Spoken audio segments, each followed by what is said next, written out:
While Dominic Cumming is far from the forefront of politics right now, one of his key ideas is set to finish passing its way through Parliament soon. Surprisingly, it's not Brexit or COVID related, but instead something that Cumming had wanted to become Britain's focus after they left the EU.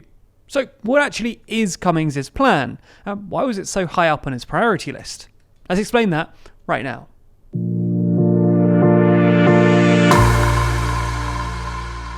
If you like our videos and want more content like this, then be sure to subscribe and ring the bell. You can also check out our other channels, including TLDR EU, US, and Global. Thanks for your support.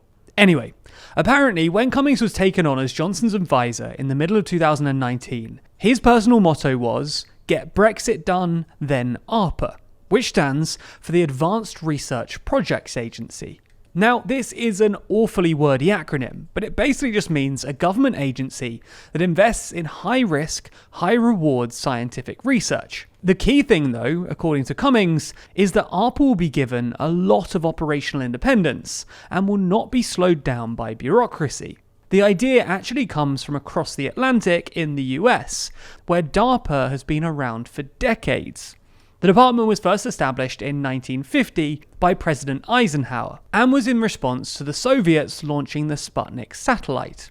Obviously, the US was concerned that in the ongoing space race, the Soviets appeared to be gaining the upper hand. So it decided that a new department that had the freedom to pursue scientific development, even if they weren't profitable, was needed in order to fight back against the Soviet scientific advance. The department was originally called the Advanced Research Projects Agency, renamed the Defense Advanced Research Projects Agency, or DARPA, in 1972, and had an initial funding of $520 million. The guy in charge, Roy Johnson, supposedly left his $160,000 managerial job at General Electric for an $18,000 job at ARPA. While this might seem like an odd decision, it demonstrates his belief in the project and its ability to create technologies that would ultimately revolutionize the world in which we live. While many, including Roy Johnson, were originally keen for ARPA to develop space technology, NASA was launched the same year, so any such research projects were transferred over to them. However, while ARPA may not have been involved in space, they were involved in another area that has certainly changed the world much more fundamentally than space exploration: the internet. One of the departments in ARPA was the Information Processing Techniques Office, something that would go on to create ARPANET, which was the basis for the creation of the internet. ARPA has also been credited with the creation of the GPS, the graphical user interface, onion routing, which is used to power things like the Tor browser, and voice assistants, such as Siri. Obviously then, DARPA was very successful. With a budget of a few $100 million, they created literally trillions of dollars worth of value. So why haven't other countries followed suit? And why doesn't everyone have a DARPA? Well, mainly because it's pretty high risk. DARPA obviously paid off, but it took years for projects to come to fruition, and there was never any guarantee that they would. That's what high risk means after all.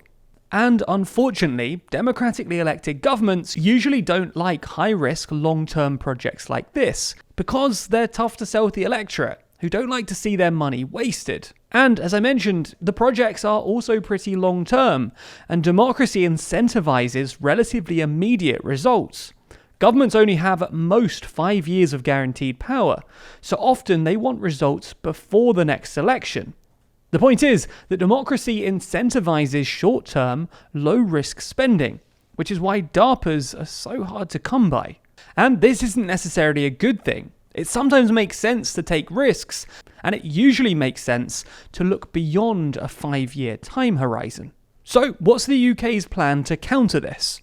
Well, the government committed itself to enacting an ARPA-like policy in 2019, going as far as mentioning it in the Queen's speech. In the briefing notes for the speech, they described it as a new approach to funding high-risk, high-payoff research in emerging fields of research and technology.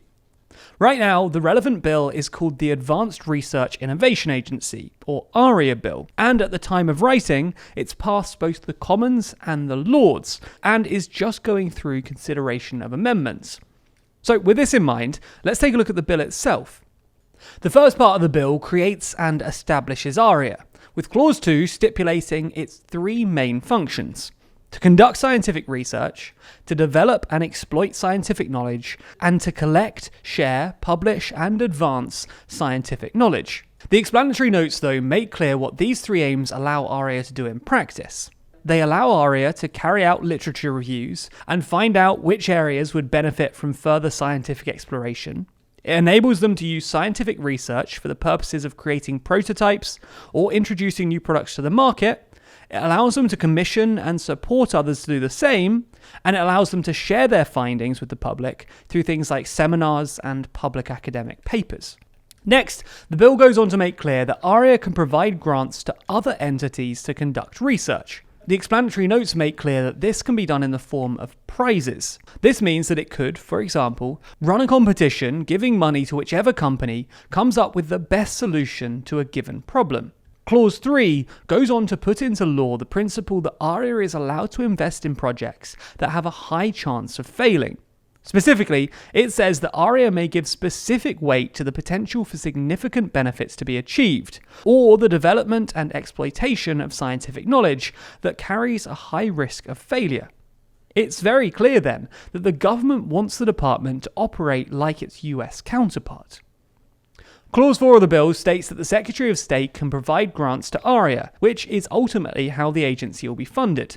Clause 5 also gives the Secretary of State direct agency if it's in the interests of national security. Clause 6 requires ARIA to provide the Secretary of State with any information at their request, with a couple of exemptions, mainly about data protection. Clause 7 is just about transferring things to ARIA, while Clause 8 states that ARIA can be dissolved by the Secretary of State. As is hopefully apparent though, this bill is designed so that there's as little involvement from different groups as possible. There's no parliamentary oversight or regulatory board to which ARIA has to report. In effect, the only person which ARIA reports to is the Secretary of State. Apart from some definitions and some information about how appointments to ARIA are made, the Secretary of State appoints the Chief Executive and can fire them. That's about the whole bill. In total, it's only 18 pages long. Considering that other bills we've examined on this channel are literally hundreds of pages long, this is a really short bill. But obviously, that's the whole point of it, to be as unencumbered by bureaucratic red tape as possible. But it's still surprising to see a bill which will take potentially hundreds of millions of pounds out of the public purse to run to just a few pages. But what do you think? Will ARIA survive, or will the usual democratic incentives get to it? And if it does survive, will it get the funding it needs, and will it be responsible for the creation of new world-changing technologies? As always, let us know your thoughts in the comments below. If you want more content like this, then be sure to subscribe to the channel, and hit the bell icon to be notified every time we release a new video.